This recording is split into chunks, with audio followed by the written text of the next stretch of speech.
Burada bizim məsələmizdə məsələni işləyirik. Bu məsələ lövhə məsələsidir. Çox da çətin məsələ deyil. Demək burada nədir? Məsələ nədir? 400 qram 40%li mis sulfat məhlulu. 400 qram 40%li nə deməkdir? Yəni bunun 160 qramı mis sulfatdır.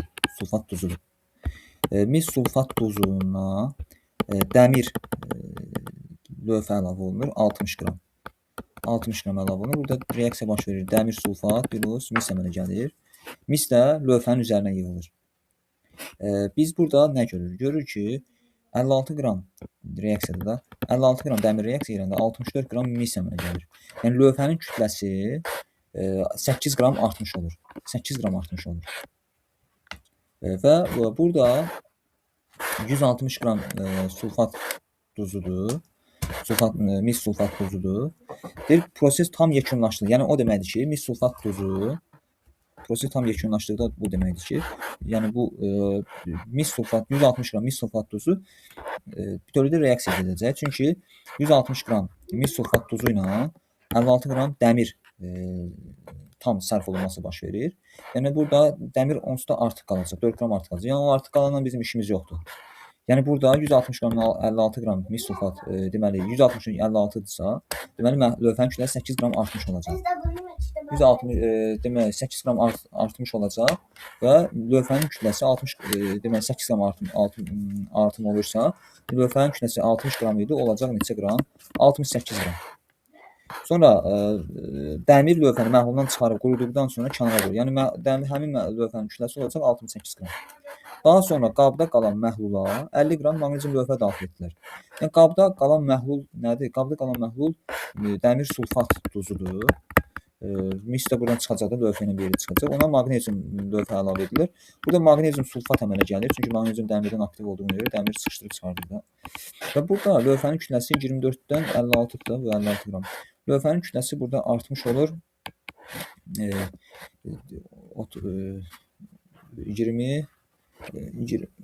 32 qram. 32 qram artmış olur. Lövhənin kütləsi 32 qram artmış olur. Yəni bunu hardan bilə bilərik 32 qram artmış olur? Çünki burada əmələ gələn mis sulfat duzu 1 moldur. Yəni bunun da kütləsini hesab edə bilərik. 56 da 96, 56 da 96, 152 qram. 152 qram burada dəmir sulfat duzu əmələ gəlir. Burada 50 qram da maqnezium lövhə salınıb. Bunun 24 qram reaksiya daxil olacaq. Artıq qalanın işimiz yoxdur. Yəni tam reaksiya daxil olması baş verir. Və beləliklə 24 qram, 152 qram demək mis sulfat duzu ilə məhlul reaksiya daxil olunur. 56 qram dəmir əmələ gəlir. Və lövhənin kütləsi artmış olur 32 qram. Yəni 50 idi, olacaq neçə? 82 qram. 82 qram artmış olacaq. Və beləliklə deyir, sonda lövhələrin kütlələri arasındakı fərqi hesablayın. Fərq də olacaq ki, 82-dən 68 çıxanda eləyir 14 qram. Yəni fərq olacaq 14 qram. Bu birinci məsələ.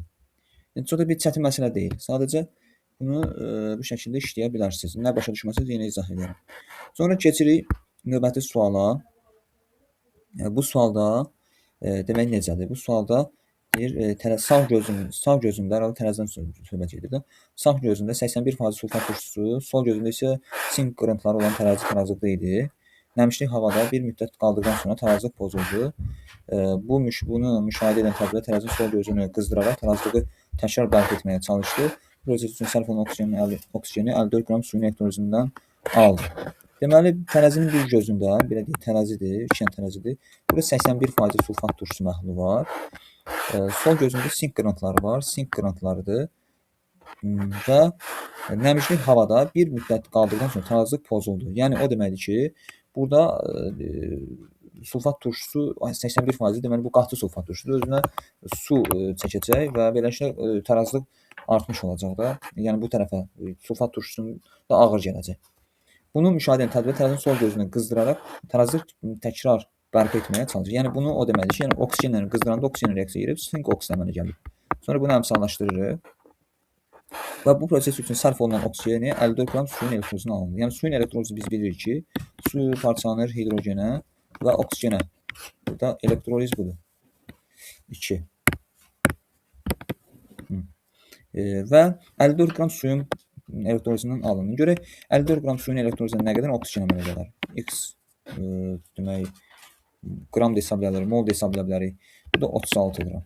Yəni qramla hesablayaq, elə işimizlə dəfəli olsun. Və beləliklə 18-ə getdi, burada qaldı 3, burada qaldı 2, 96, x bərabər 48 qram. Yəni 1,5 mol. 1,5 mol oksigenlə reaksiyaya daxil olacaq. Yəni 48 qram artmış olacaq. Faiz qarşılığını hesablayın. Bunu necə eləyəcək? Dəqiqə.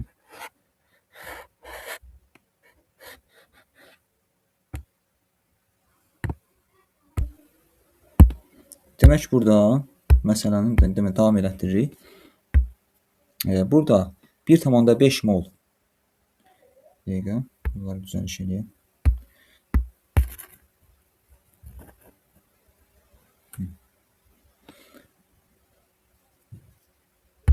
Hə.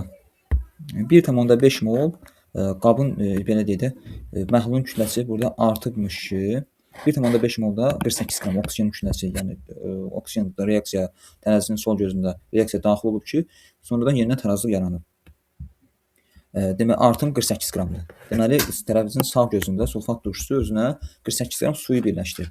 İndi biz bu ilkin tarazlıqda qabın kütləsi nə qədərdir onu bilməliyik. Bunu bilmək üçün də deyir ki, bütün sink qırıntıları reaksiyaya daxil olmuşdur. Sink reaksiyaya daxil olmuşdur. 1,5 mol oksigen reaksiyaya daxil olarsa, yəni 48 qram oksigen reaksiyaya daxil olarsa, bu da 1,5 moldur. Nə qədər sink reaksiyaya daxil olar? X. Amma 1 molda 130 qram, yəni 2 mol sink reaksiyası. 130-u biz vurarıq 1,5-ə, bu da eləcək 195 qram. Deməli, sinkin, yəni burada sinkin kütləsi 195 qram imiş. Və burada da sağ gözündə də sulfat turşusu məhlulun kütləsi 195 imiş ki, tarazlıq yaranıb. 195 imiş tarazlıq yaranıb. İndi biz burada nə edirik? Biz burada məhlulun ümumi kütləsi 195-dirsə, bunu 100% qəbul edirik. 100% qəbul edirik. 81-də x olacaq. Buradan da 81-i 195-ə vurub deməli 100-ə bölürük. Bu da bizə verəcək x bərabərdir. Deməli 15 157 tam 15 tam yüzdə 795. 795 qram bu qədər sulfat turşusu var məhlulda. Və buna su əlavə olunduqda sulfat turşusunun qramı yerində qalır və 195-in üzərinə nə qədər su gəlib? 48 qram. 48 qram məhlulun kütləsi oldu 243 qram. Məhlulun kütləsi 243-dür. Deyir, bu nədir? Tərəzinin sağ gözündə yaranan məhlulun faizi qatını hesablayır. Nə edəcək? 15 tam yüzdə 795-i böləcək məhlulun ümumi kütləsinə, bu sulfat turşusunun kütləsidir. Vuracaq 100-ə. Bu da verəcək bizə 65%. Bu da verəcək bizə 65%. 15 795 bölünsün 243-ə. Bəli, bu da verəcək bizə 65 başda deməli 157 qram. 157 tam %95-nə böləcək 243-ə, vuracaq 100-ə, bu da 65%. Bunu da verir bizə 65%. Məsələn, biri. Biraz burada qarma-qarışıqlıq var, amma yenə diqqətlə qulaq asın. Nə başa düşməsə izah edəcəm. Sonra keçirik növbəti məsələyə. Növbəti məsələdə nədir? Deyir, X və Y saf maddələrin suda həll olmasının temperatur asılı qrafiki verilmişdir. Həll olma əmsalları verilmişdir. Burada bu temperatur artdıqca bu X qrafikində artımdırsa, deməli bu bərk maddədir. Artdıqca azalırsa, deməli bu da qaz halında, Y də qaz halında olan maddədir. X-in suda həll olması endotermik prosesdir. Bəli, endotermikdir. Bərk maddələr suda həll olma prosesi endotermik. Temperatur artdıqca o artırsa bəli, bu doğrudur. Y-in doymuş məhlulu soyudularsa, doymamış məhlul əmələ gələ bilər. Y qaz halındadır. Doymuş məhlulu soyudularsa, doymamış məhlul əmələ gələ bilər. Bu yanlış fikirdir. Çünki qazların suda həll olması temperaturla tərs mütənasibdir. Artırdıqda onlar doymuş məhlul əmələ gələ bilərdir. Sonra X maddəsi bərk, Y maddəsi qaz halındadır. Onda cavab olacaq 1-3. 1-3 yoxdur. Y-in doymuş məhlulu soyudularsa, Y-in doymuş məhlulu soyudularsa, doymamış məhlul əmələ gələ bilər. Maraqlıdır bu sual. Nəysə, burada anlaşılmazlıq var. Cavab 1-3 olmalıdır. Məsələdə bu qalır. Bunu araşdırmaq ehtiyac var. Bu belə. Yəni belə bir cavab olmalıdır burada. Çətin bir sual deyil. Məsələn burada cümlənin quruluşu düzgün deyil məncə ikincidə. Sonra qabda, bu da maraqlı bir sualdır. Qabda 200 qram su götürülərək 2 nöqtəsində doymuş məhlul hazırlandı. 2 nöqtəsində doymuş məhlul hazırlandı.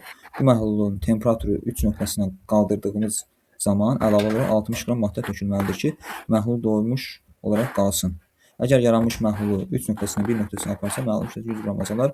Bu məhlullar əsasən B-nin aya nisbətini hesablayın. Qabda 200 qram su götürün. Qabda 200 qram su götürülərək 2 nöqtəsində doymuş məhlul hazırlanır. Demək, 3 nöqtəsində bu məhlulun temperaturunu 3 nöqtəsində qaldırdığımız zaman 60 qram maddə tökülməlidir ki, məhlul doymuş olaraq qalsın. Burada gərək biz baxaq görək 200 qram su 1500 qram KH verib burada. Yəni o deməkdir 1000 qram suda 1500 qram maddə həll olur. Bəs 200 qram suda nə qədər maddə həll ola bilər? Burada x bərabərdir, getdi bunlar. X bərabərdir 300 qram. 300 qram maddə həll ola bilər. Biz bunu nə üçün bu 3 nöqtəsində tapırıq? Deyir axı, 3 nöqtəsindən qaldırdığımız zaman əlavə olaraq 60 qram maddə tökülməlidir. Deməli, 2 nöqtəsində doymuş məhlul əmələ gəlməsi üçün bunun 240 qramdır. Bunda isə 300 qramdır. Maddə həll olmalıdır 200 qram suda.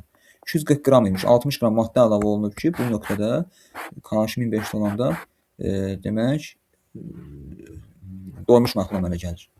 İndi burada əgər yaranmış bu məhlulu 3 nöqtəsindən 1 nöqtəsinə aparsa, məhlulun kütləsi 100 qram azalacaq, yəni çökmə baş verəcək. Bu məlumatlara əsasən B-nə 300 qramdırsa bu 3 nöqtəsində həll olunan maddə. Deməli burada neçə qram olub? 200 qram olub. 100 qram çökməsi olacaq.